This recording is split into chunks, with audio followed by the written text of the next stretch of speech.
My name's Eric Traficante. I'm on the Youth Council of PWRDF as well as the Board of Directors, and I serve as a liaison between the two bodies.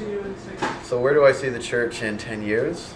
Well, I think the church has a real place to act as kind of a glue to hold people together as a network. I think our society now is really lacking in those networks to connect people together. I think that especially youth these days are communicating a lot more online, and they have more networks online than they do in real life, and I think the church can really act as a forum for people to have that person-to-person communication that might be lacking in a lot of people's lives. I think there's really an opportunity to kind of get away from the institutional aspect of the church that kind of overshadows to a certain extent the faith-based part of it that is really fundamental to the Anglican Church of Canada.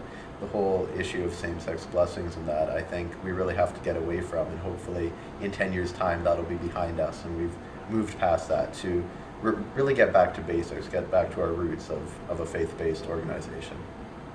I would also hope that in 10 years the church can become more involved in some community organizations. So there's kind of a certain perception, at least from my point of view, that we kind of keep ourselves comfortable. So you always see fundraising campaigns for a new roof or a new boiler, or keeping our institution the way it is. But I think the real place of the church is to be helping others in our community and helping those less fortunate than us, not using our money just to keep ourselves comfortable in our institution.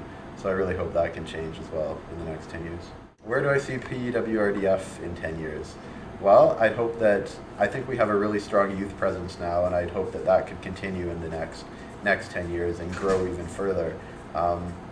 I think we're really fortunate recently to have a full youth council, and we hope that we can get more representation across the country and more people involved in projects locally and on a global level. I'd also hope that we could have more opportunities for there to be further connections between our partners overseas and our supporters here in Canada. So whether that's things such as exposure trips or different ways for our supporters to connect with our partners, I think that should also be a big part of our work in 10 years' time.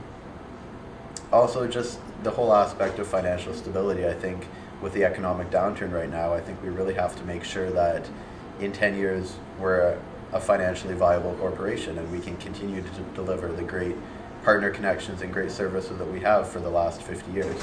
So I think financial viability is really, really key to the whole organization as well.